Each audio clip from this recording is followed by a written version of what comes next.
So you're finally at factoring polynomials number 3.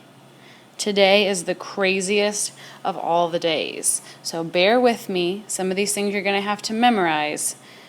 Let me know if you have any questions after watching this. The first thing I want to talk about is something called the sum of cubes. And there's a formula that goes with it that you really are going to have to memorize. The sum of cubes. This is going to help us in 1 second. But first I want to talk about this lovely little problem we have right here. 16r to the 4th s plus 2rs to the 4th. So you're thinking it's two terms. You may be thinking it's the difference of squares. However, the first thing you should do every single time, no matter what kind of problem it is see if you have a greatest common factor that you can pull out. I'm looking at this and I see that I can divide this by 2 and this by 2. I see I can pull one r out of both of them and I can pull one s out of both of them. So in doing so, this is my greatest common factor, and I'm left with 16 divided by 2 is 8. I took one r out, so I have 3 left, and the s's cancel. Over here, the 2's are gone, my r's are gone, and I'm left with s to the 3rd. Now, difference of two squares, again, I still have two pieces, so you may be thinking difference of two squares, but difference of two squares always has something like this, things that I can square root. This guy, if you look at the exponents, they're 3's.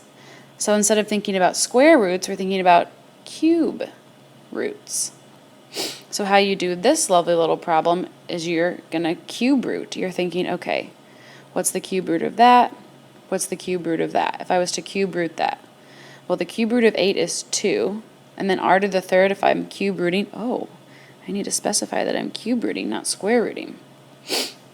So it's 2 and then just r, and the cube root of s to the 3rd is just s.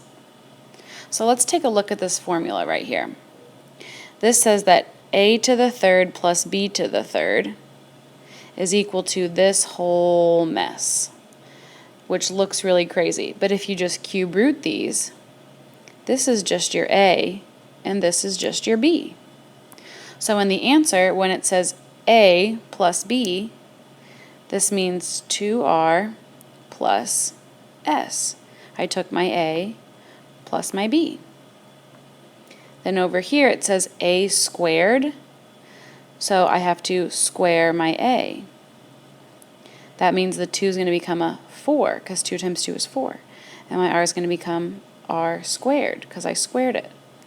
So this is 4r squared minus, you're taking your a times your b. So my a times my b is 2r, and then the s all together. And then last but not least, it's plus b squared. And b squared is just s times s, which is s squared. So this one's kind of nice because you're really just square root or cube rooting and then squaring as needed. This is your final answer right here. And so you're probably thinking, Ms. Whitaker, this formula is crazy. What am I supposed to do? How am I supposed to remember this? Well, it's just a, then b. Then this guy starts with a squared, ends with b squared, and in the middle is ab. So now you're thinking, okay, what about the signs? Well, this will help you. SOAP. Surprisingly. S stands for same. The first sign is going to be the same as the problem. So this one was a positive, so our first sign was a positive. So SOAP stands for same. O stands for opposite. This sign was positive, so the second sign is the opposite. And AP stands for always positive. No matter what kind we have, the last sign is always going to be positive.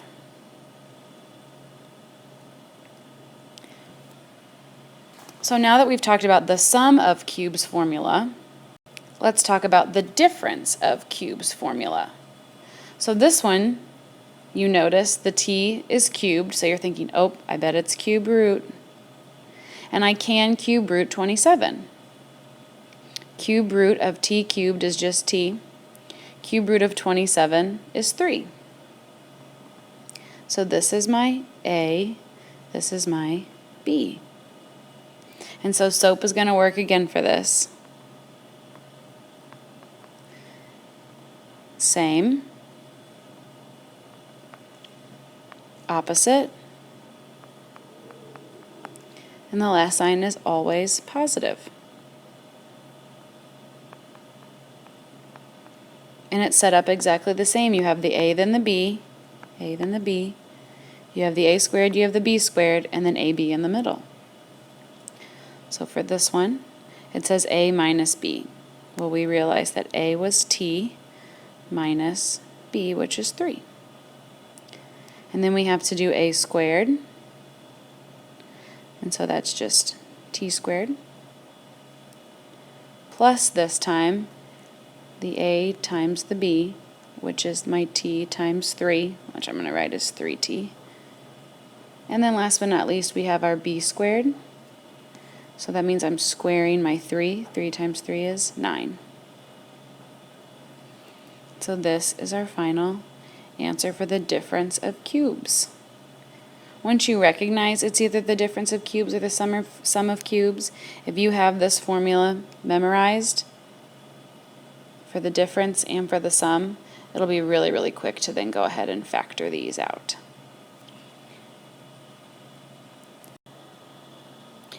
Okay, so this problem you see is 4 terms, so you're probably thinking, all right, factor by grouping. Let's do it. I'm going to pull out an x, and I have x minus 6. There's nothing I can pull out of this, and this is not the same as x minus 6. All right, got to try something else. So now maybe you're thinking, all right, let's try to rearrange. Let's rearrange somehow, try some different things out. I'm going to tell you right now that's not going to work either, which really stinks. So now you're like, what in the world am I supposed to do? I don't know what to do from here. Well, this guy, let's see if anyone recognizes this. If I grouped him and factored him, did you realize he's a perfect square trinomial? Perfect square trinomial. So he's one of these guys. T squared plus 18t plus 81, where this is just t plus 9. When you square root him and square root him, 9 plus 9 is 18. They add together to give you that. Same with this guy. This is a perfect square trinomial, so he's going to become x minus 3 quantity squared minus 4y squared. And now you're like, oh my gosh, okay, maybe I see where you went with this. So we started off with a perfect squared trinomial. That was him. Now what we have right here is actually a difference of squares. So remember these minus 1. And that's when you can square root both of these, giving you 4x minus 1 and 4x plus 1. If you take a look at this, I can square root him and I can square root him. When I square root this, I get x minus 3 and 2y. So that means my two factors are x minus 3. Actually, x minus 3 minus 2y. And I'm also going to have x minus 3. Why do I keep doing that? Plus 2y. This is your final answer. So this problem, the reason I said it was on steroids, which I don't know if it's politically correct, it's because you first start out with this perfect square trinomial, which you realize factors like this. And then you have two things that can be square rooted, giving you this factor and this factor. So you're going to have one that has you subtracting them and one that's going to have you adding them. I realize I should have put a y there. Let me know if you have any questions about this one. when you hit something like this on one of the practices, make sure you look back at your notes because this one's tricky.